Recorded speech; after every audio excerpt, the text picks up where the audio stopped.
4:37, avanza el tiempo. Yomaira Batista y su tema aquí en la tarde informativa. Saben que uno de los temas que había estado sonando durante la semana, desde el lunes que estaban sentados en la mesa del diálogo en diferentes ocasiones, se estaba peleando por el 35% del aumento al salario mínimo en el sector privado. En el día de ayer todavía se mantenía la esperanza de que ese 35% iba a ser un hecho, desde un salario de 11,000 y tantos de pesos a 19,000 en las empresas pequeñas. Sin embargo, en el día de hoy recibimos la noticia en que quedó ese acuerdo. El incremento fue de un 19% en el salario, dividido en dos partes. A partir de ahora, el 15% y el próximo 4% de aumento en el sector privado sería entonces en el mes de febrero del año 2024. Un año más. En un año más, en lo que representa una victoria del diálogo a las distintas posiciones que pudieron conciliarse con una dosis de la buena voluntad.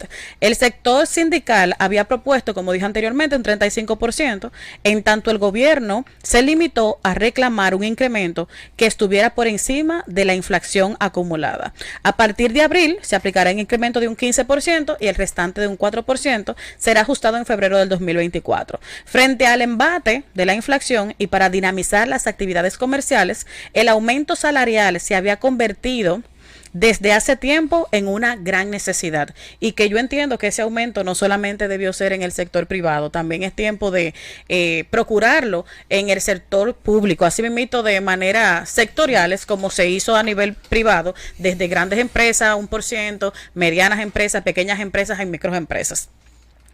El sector privado siempre favoreció una mejoría salarial, una decisión que navegó con muchos inconvenientes, sobre todo después de la pandemia sanitaria que paralizó el comercio y las actividades productivas.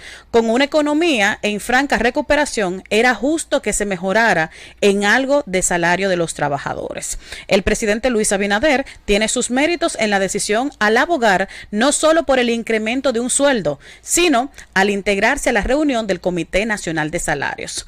Últimamente, el ambiente para la decisión que se anunció ayer se había despejado bastante con la moderación de las posiciones. Esa fue la decisión que se tomó.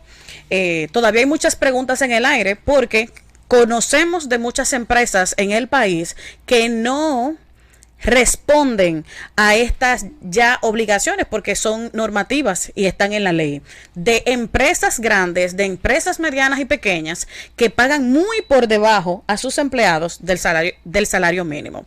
En programas anteriores, en un momento bajo otro tema, el compañero Mantovani estuvo hablando sobre los chinos y la invasión pacífica que estaban haciendo los chinos aquí en la República Dominicana. Y precisamente esos chinos, no voy a decir todos en sentido general, pero la mayoría de ellos paga un salario muy por debajo del sueldo mínimo. Si ahora contempla el salario mínimo unos 15,000 a 16,000 pesos, podemos asegurar que la mayoría de chinos, tanto en restaurantes como en los comercios, están pagando muy por debajo, hasta 6,000 y 8,000 pesos al mes. Mira, lo cual es considerado también un abuso. Mira, y una explotación, eso es explotación. Yo creo que en esa mesa de diálogo, ahí no había un representante verdadero hacia los trabajadores.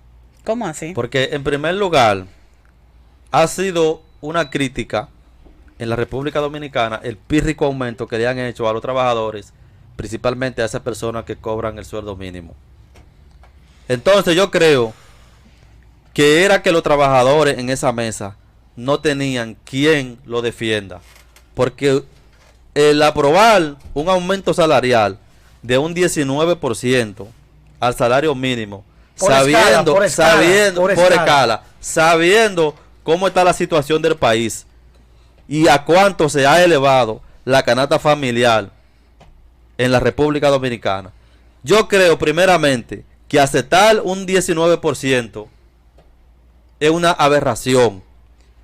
Pero además, aceptar que se le aumente en este año 2023 un 15% y que el otro 4% sea en febrero del 2024 es una estrategia del gobierno y de los empleados. ¿Por qué? Porque ya ese pacto se firmó, ya ese acuerdo se firmó, y ahora los trabajadores tendrán que esperar un año más para poder volver a reclamar un aumento de sueldo. Y no un año más, porque ahora tienen que esperar que sea febrero de 2024 para que le aumenten ese otro 4%. Y esa es una medida que va en detrimento de todos los trabajadores y principalmente de los trabajadores pobres de este país que ganan por debajo hasta del salario mínimo. Pero además de eso, no es posible que este gobierno siempre siga jugando con la capacidad de los dominicanos. Aumentaron un 19% y tendré que esperar un año más para poder completar ese 19%. Yo creo que no es la mejor medida que ha tomado el gobierno en base a ese aumento salarial. La tarde.